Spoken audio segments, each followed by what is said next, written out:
Well, hello, everybody out there, and welcome to the Mitchell Sentinel podcast.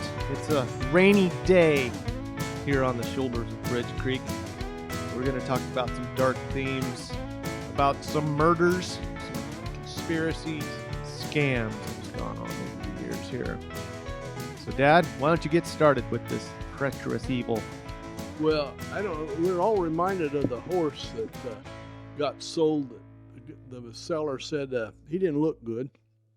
And the buyer got him home, and he thought he looked pretty good. So he bought him, he got him home, and he found out this horse was blind. And so he brought him back to the buyer. And the buyer said, well, buyer beware, said, told you the horse didn't look good. So over the years, I've got to see a lot of things that happened here in this region. And oil wells was one of the big things. I remember... I remember they had drilled one at the head of Myers Canyon out on 207. At the head of Myers Canyon, not on the old logging road? There's one out there, too? Yes. Okay. Out there in that high sagebrush, you can still find the casing. Just below the haunted house? Yeah, right before the Myers Canyon starts the big wash. It's right there on the edge of that. I didn't know that. And that was probably in the 50s. But the first one was probably... maybe early 20s, was drilled out, like you say, down by the logging road on 207. Most of the people that came in here to drill for the wells and the oil knew that probably they wasn't going to hit anything. But they created a kind of a furor, and everybody said, hey, man, they're going to hit oil. We're all going to be rich and everything. Yeah, I'm going to contribute to this. So they were funded locally by a lot of people. And so they'd buy shares into this oil company? Oh, yes. And this also happened over in South County around Fossil and Clarno. That's north, right? North County, yeah. We're South County. Yeah, all right. Yeah, okay. You're a little turned around today. Yeah, well, my GPS is out. Okay. Anyhow, that one out at the... by the old logging road in there in 207, we've been out there. It's got like a 10-inch casing or something. It's quite large. It's actually might be bigger than that. Yeah, kind of huge. It's all grown up now with junipers and stuff and everything. But I remember my dad telling about, I think this guy's name was George Rablin. And most of these drilling rigs were made of they pulled a big drill bit up and then dropped it. And the momentum of it was just a crunch thing and twist a little bit and going. Anyhow, they dropped the bit down there, and so they was disconnected from the drill head. Yeah. The drill bit dropped down there. I know nothing about well drilling. I don't either, but this cable, I guess, came undone, and so anyhow, they had to retrieve the drill bit, or this thing was a done deal. So I think the guy's name was George Ryblin. I keep hearing that name in my head, but my dad told me that old George, they conned him in. They kind of greased him up a little bit so he wouldn't get stuck in the tube, and tied a rope on his ankles and dropped him down this wellhead with another rope in his hands, and he went all the way down into this hole. I don't know how deep it was then, and anyhow, he tied this rope onto the drill bit so they could pull the drill bit back up out of the well. Now, to me, that was got to be an act of bravery or an act of stupidity or something. Because man, I couldn't have done that. He was invested in the. And maybe he might have been, but they might have paid him too. Yeah, he might have gotten paid pretty healthily. Now, didn't you say that when they brought him up, he was smoking a cigarette? Yeah, he come out smoking a cigarette. They said, and that in itself. Well, if you're down in a hole with gas and oil, it might possibly be. How could you know? Well, that and methane. Yeah, but that might have been just an add-on then. That showed that it was a dud. Yeah. They should have quit drilling right on the. If it didn't explode, they should have quit drilling on the spot. Yeah, maybe that's what he was thinking. He's like, well, I want to get out of here quicker. Yeah, I'll just blow myself out and be the first human cannonball. Well, then, and these scam things. It would take about 20 or 30 years for people that got scammed to kind of forget about them and everything.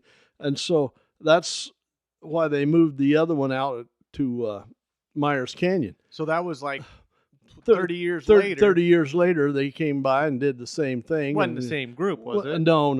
I'm sure it wasn't. But they'd move around and do these kind of things and get people to buy the shares and everything. And well, man, if we just had another $20,000 more, I think we're going to hit it just a little bit. It is a come on.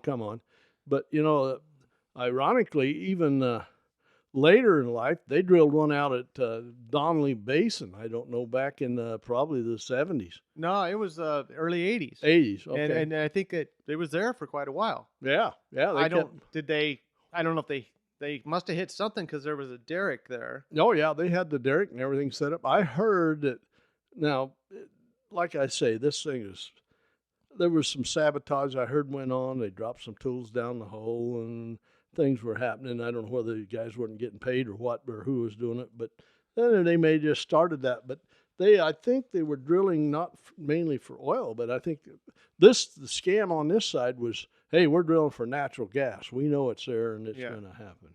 Well, and that was the thing of the early 80s.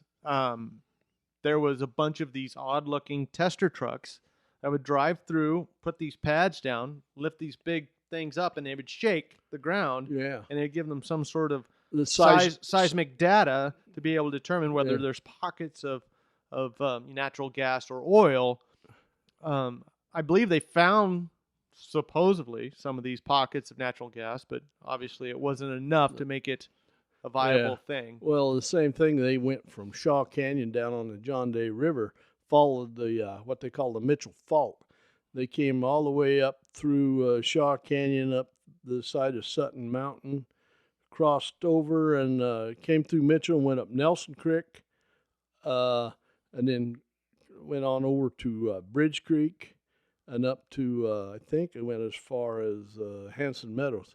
Oh, wow. I didn't realize that. And they drilled test holes. I think these drill bits were like 3 inches.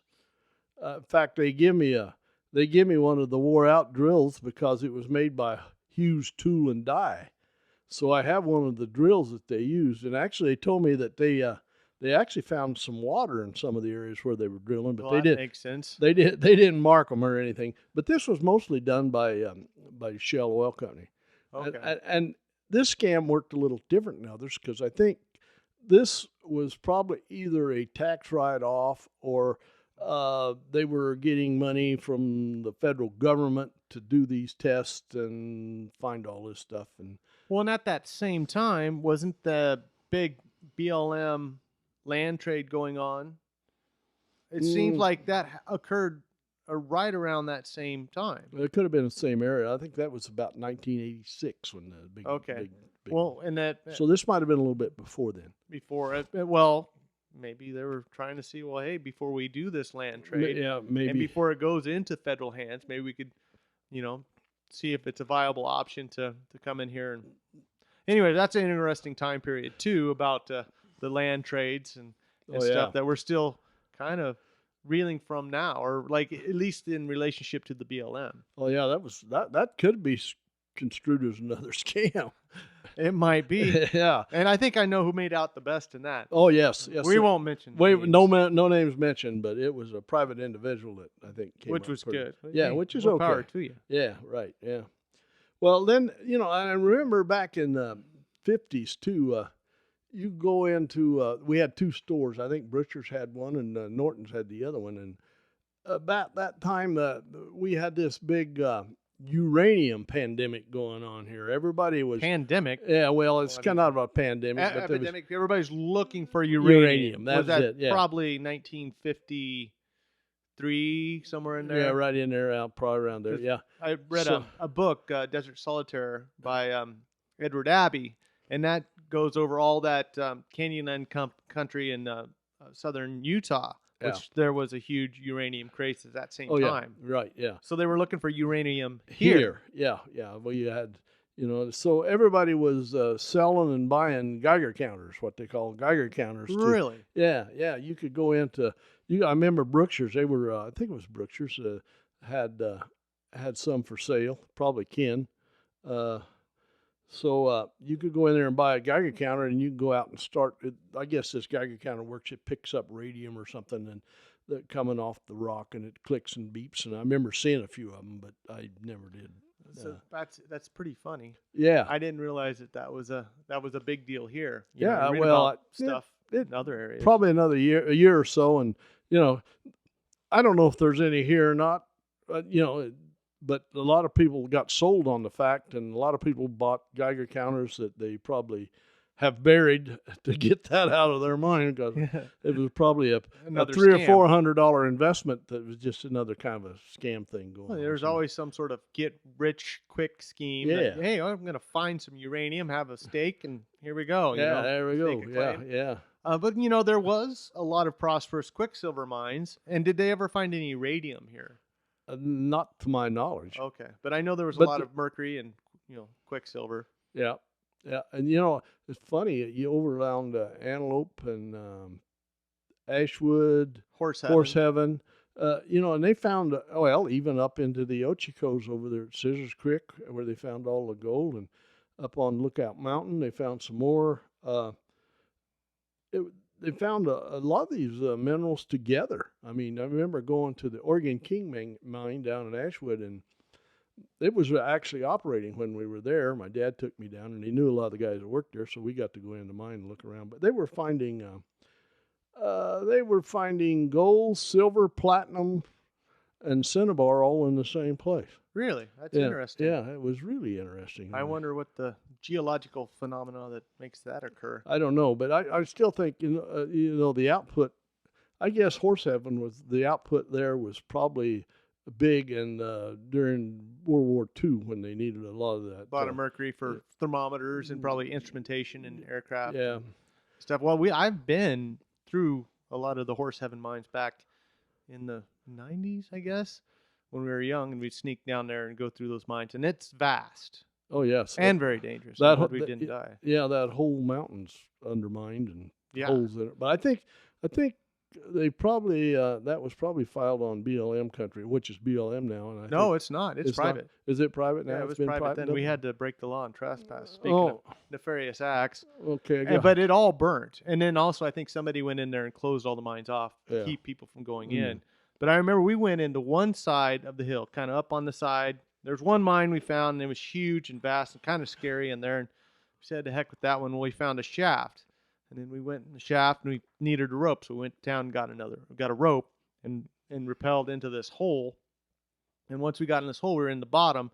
And we explored there for a day until our batteries started to die. And we came to a spot, and I think we knew our way out, but we came to another spot where there was a vertical shaft straight up with ladders that crisscrossed all the way.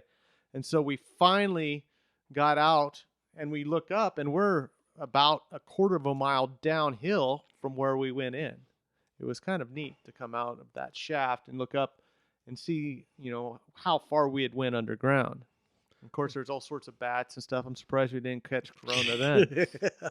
Yeah, but they probably made some money on the Horse Heaven mine, and the Oregon King. I don't think it was ever profitable, but they would, like you say, they'd get investors to invest in it, and they'd run it for a while, and then the investors their enthusiasm and everything else ran out, and their money ran out sometimes, and so it was more of a investor scam thing. I remember too many years ago, probably about the same time the Geiger counters were going on, and we were kind of in a sort of a drought. And I remember they brought into town. Now, I don't remember who brought them in, but I think Bob Ashmead might have been involved in this. These are things that were supposed to seed the clouds with. Really? Oh, yes. Cloud seeding. Yeah. In the 50s. The rain-making machines. Yeah, that's what these were. Well, how did they work? Well, evidently they didn't, because I don't ever remember it raining when it was doing their thing. But there was always another scam and a long shot. Yeah. Well, maybe. But this thing, I think you plugged it into electricity. I can't remember. Well, Bob Ashmead at the time ran the city generators, right? Yeah. He was the light plant. He brought the power to Ashmead Public Light and Company. And it was just a diesel generator. Or? Yeah, two D4 Cat engines set right there where, right close to the community hall there, and at Richard Ruishand's property, right there. Oh, okay. And that was our electricity then. Yeah, and that started in the 50s or? Oh, no, it probably started in about 44, 45. Okay, so right that's when power actually first made it to Mitchell. Yeah, in a city town. Yeah, but the power co-op didn't come in until 1953, and they didn't flip the switch probably until 1954. Okay. And so that's when everybody got power, but up until then it was that way. But these rain machines, I remember you'd walk by them and they'd kind of grind and growl a little bit and everything, and you'd hear something in there and it was grinding up something, and it was supposed to emit some sort of a vapor or cloud that come up, and it would inch its way up to the clouds, and then the clouds would pick them up, and then whatever this was, the rain droplets would adhere to it, and then it would fall back to earth. And it's kind of a semi sort of natural thing. But I don't really remember having that much rain until 1956 when the flood hit, and then the drought was over. Yeah. Man, they wish they'd have turned them off a couple of years sooner, huh? Maybe that's a conspiracy there. Those rain making machines cost might have been what did it. Just took about 5 more years before it really took a hold. Yep. Yeah, well, that's how it goes, I guess. I was looking through some old newspaper articles the other day, and I think it was 1934. This paper, Mitchell Chronicle was the name of the paper. So that was the counter to the Mitchell Sentinel. Yeah. Or was this after? No, I think about the same time. I think okay. They probably had 2. Probably one was Republican, one was Democrat or something. Okay. Wow, just as polarized as today. Yeah. Well, anyhow, my granddad owned that property out on West Branch, the ranch, and I seen this little article in the paper, and it said, the headline said, Bob Cannon wants his beans back. So I read on a little bit further, and then it went on to state what had happened. It said that Bob Cannon had left a half a bag of beans on his front porch on a Saturday, and he went back to get them on a Sunday, and the beans were gone. And so he was putting this little article in the paper in hopes that the person would probably get a little honesty going in their heart and bring the beans back, but that didn't happen, is what I'm told. But there's a backstory a little bit. I got to thinking about this. The same ranch that my granddad owned used to be owned by my great-grandfather on my mother's side of the house. Yeah, so we kind of went over that a little bit earlier podcast. Yeah. Well, anyhow, I got to thinking. I thought, well, over the hill lived some more Grishams just across the ridge, and I thought, well, maybe they didn't actually see it as stealing. They thought maybe it was getting a little bit more even with Grandpa Cannon for taking their ranch in the first place. Yeah, well, that's a possibility. So, and that side of the family were known to be pretty good thieves. So I heard that what Malin used to say: if you go to town, make sure you steal something. Yeah. They would actually go visit friends and everything, and then they'd usually end up with 2 or 3 chickens in their car when they left. I thought that was pretty cool. Yeah, well, you got to survive, I guess, one way or another. Yeah. I guess we come by our outlaw-isms, honestly. Yeah. Well, the next scam was kind of a deadly scam. The gold was in question here, and so up in Antone, Mule Gulch and Spanish Gulch were pretty famous as far as finding gold and everything. And there were a lot of little miners and miner cabins and everything scattered out through there. And they were working this. This was back in 1939. And a guy by the name of Claude Klein came in, and I guess either had bought a claim or filed a claim or something up there. Anyhow, he was living in a cabin up there, and things weren't going too good. He wasn't finding a whole lot of gold. So he kind of advertised by word of mouth that, he would take in a partner if anybody needed to be a partner. So this guy from back east, Kansas or someplace, came out, and his name was Gene Rosenthal. And he came out in his car and everything. He drove up there, and he was there for 2 or 3 days. And finally, one day, he just disappeared. Well, the neighbors were sitting there watching him, and they'd met this guy, and he just disappeared. And And of course, Klein, he came up with a story. He said, well, he moved on and everything. He didn't like it here and everything, so he left. But and he left his car. Yeah, left his car, and I guess he must have caught the bus or something in Dayville. Anyhow, he forged his signature on the title, and he got the car. Okay. And he took it to Dayville and sold it to some car dealer up there, and so that kind of raised a little flag, and there's a few other things went on, but then how long did all this go on for? Was this like weeks, months, days? Well, I think the first murder happened in '39.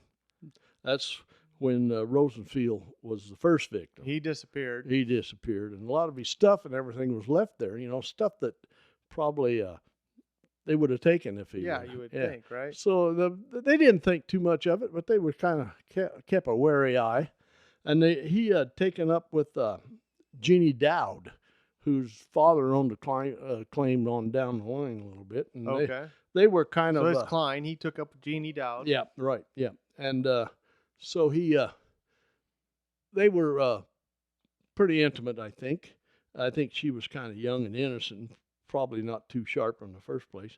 But anyhow, she was back and forth between her place and Klein's place, and taking care of her father and Klein both, I guess, and as far as food and cooking and stuff. And anyhow, she got to question looking at this stuff, and then the Watermans were there too, also Everett and his son Ralph. And are these the same Watermans for Waterman Platt is named? Well, they're related to them, yeah. Okay. I don't know if they're the same ones or not, but they were all part of the Waterman clan. Okay. And they have a long history of mining up in Antone. In fact, I got to see them mine up there at their mine up above Rock Creek here. And my dad actually bought some gold from them, which I still have some of it. That's the only good investment we ever made. Buying a little gold from those guys. Yeah, I think $32 an ounce kind of morphed into about $1,500 right there quick. All right, Dad. Well, that only took what, 50 years to go from $32 an ounce to $1,500. Yeah. But anyhow, I guess about the time that Claude Klein needed another grub stake, he got another miner up there, and this guy's name was George Chetty, and he was there, and then a few people met him, but anyhow, he disappeared. And so they were really getting suspicious now. And so he had Ralph Waterman, he had loaned a shovel to Klein. Klein said he wanted to dig out his spring. Well, finally he brought the shovel back,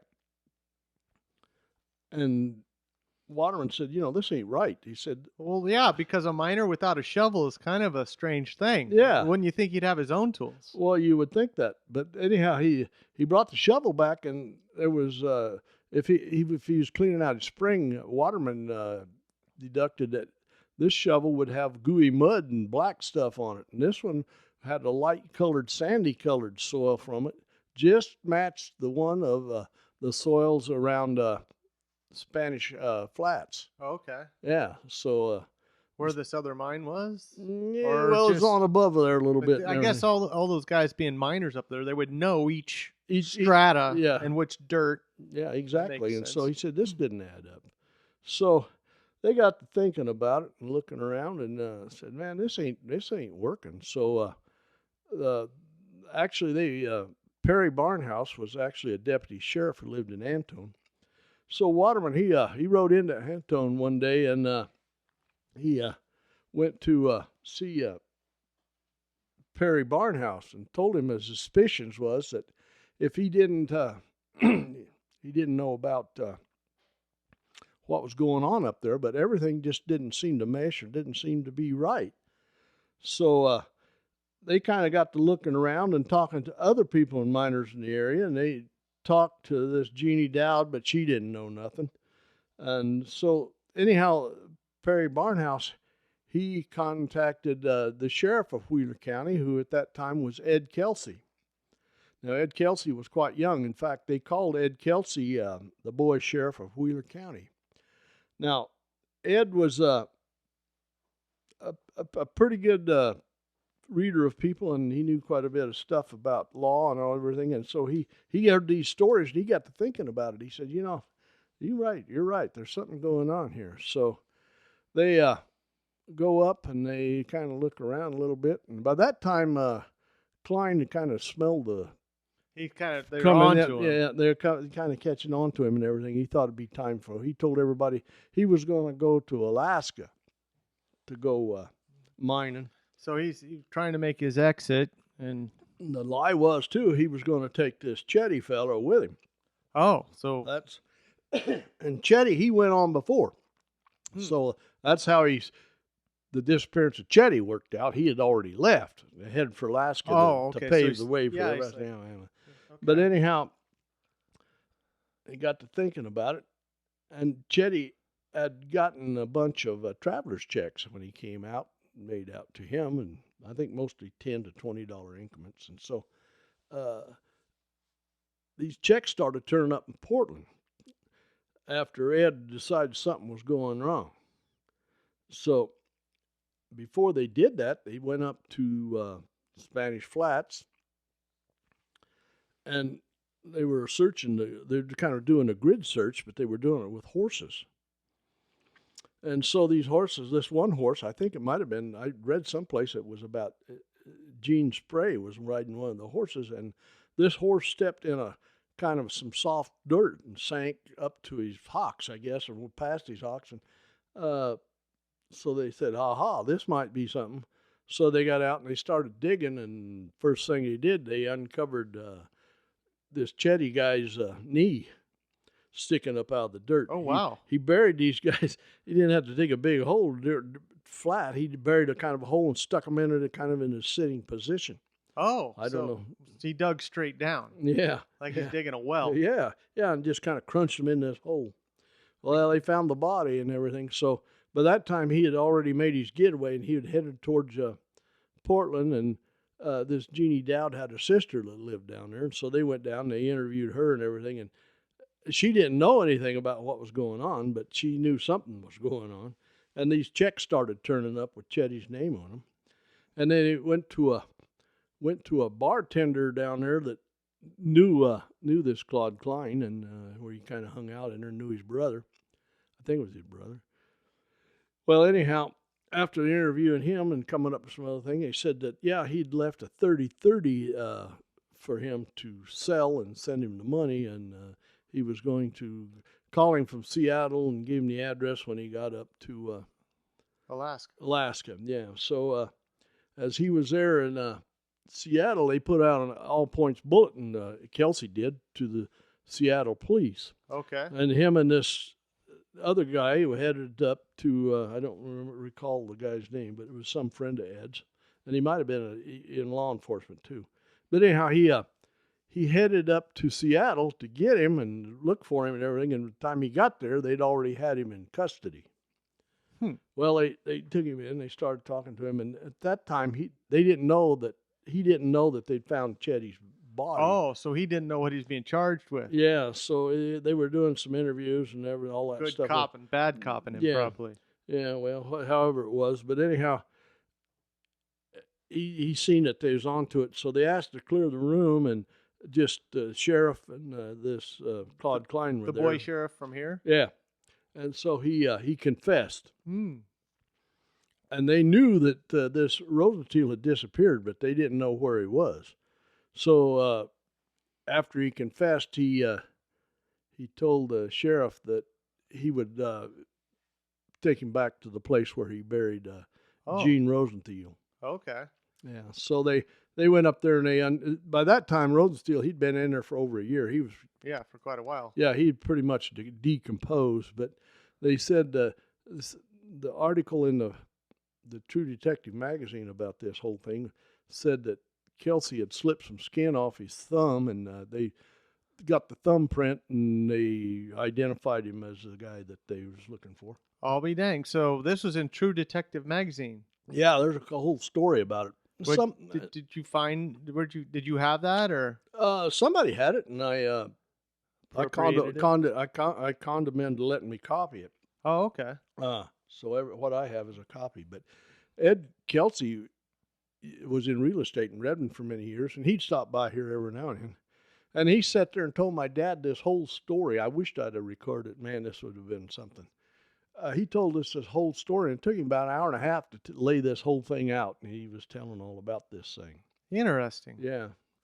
Well, that's something to kind of, maybe we could research deeper and kind of find more intricacies about that story, because that'd be worth something writing about. Yeah, because a lot of people, this happened in 1940. A lot of people have forgotten all about it and everything, and it would be something to, I don't know. The sheriff's office in Fossil may have the copy of the reports and the records. Maybe even Seattle would have some sort of like the APB put out on him for up there or something. It's amazing. I studied history in college, and it's amazing what you can find with these primary resources in certain offices.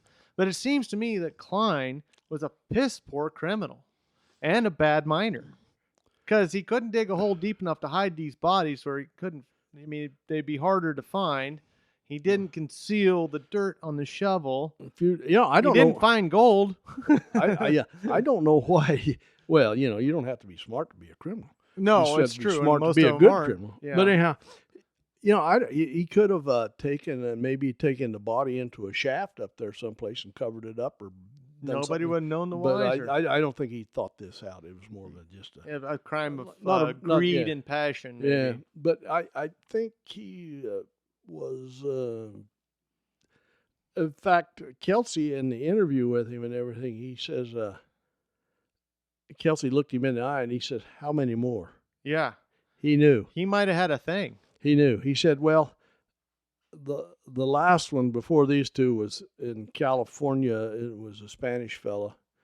And he said, "Well, how many more?" He said, "Well, it don't matter how many more. Just let them rest in peace." He said, "You can only hang me once." So he might as well just been a serial killer. He was a serial killer. He just liked it. Yeah. I think that's just one of the things that he liked to do. Well, anyhow, he wanted to have a speedy trial, and he got it.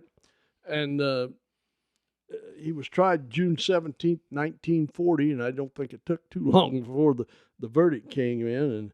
And on July 26th, he was electrocuted in the Oregon State Penitentiary. So they expedited him right on down there. They put him on the fast lane in a hurry. Appeals or nothing? Nothing.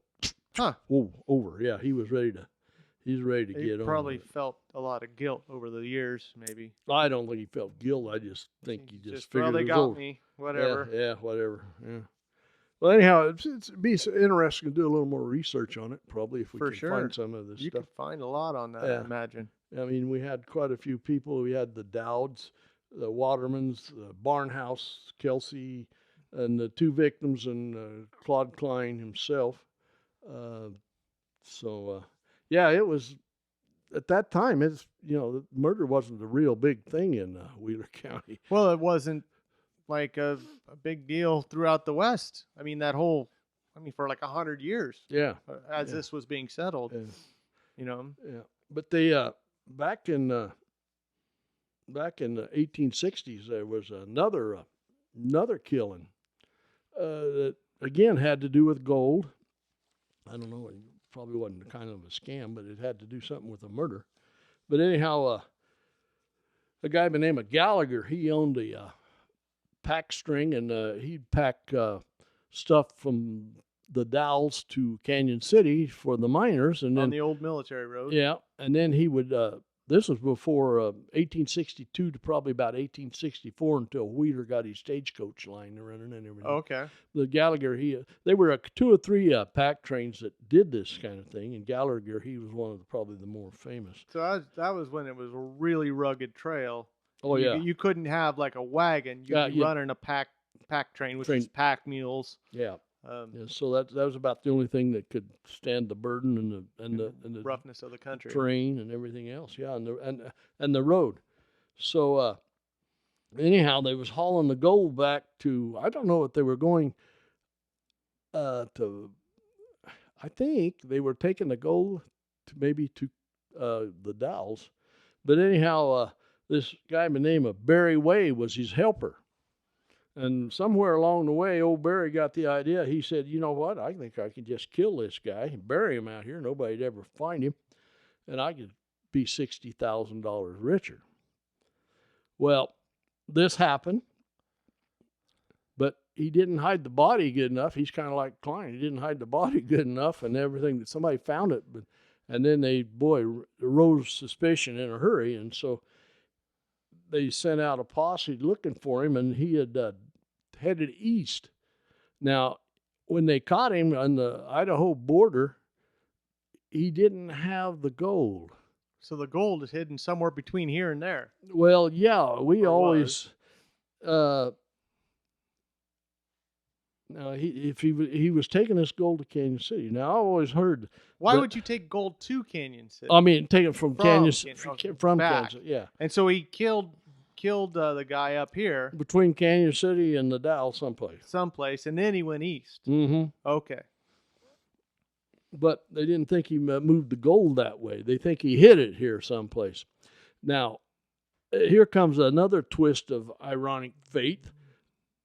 Bearway Meadow is named after Barry Way. Yeah. It's and Bob and Jim Collins searched that whole country for looking for it. Looking for that $60,000 in gold, high and low, I might add. They told me they'd ride through there and they'd look up there and they thought, well, maybe he would take those saddlebags and the things and put them in a cross of a tree up high where nobody would be looking for them and everything. Well, they climbed all those trees. Yeah, I'm sure Jimmy and especially Jimmy, he looked all over Bearway Meadow for it. I can pretty much assure you that it probably wasn't buried there, or Jimmy found it, or if he did find it, nobody's told anybody.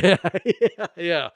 So, which I think that probably might have been likely. I mean, yeah, you keep pretty good secret, I'm sure. Yeah, but it's something you want to be quiet and just say, well, bring in a little bit every now and then and make it work. I don't know. There's no way to cheat the system. I just don't work. Sooner or later, it catches up with you.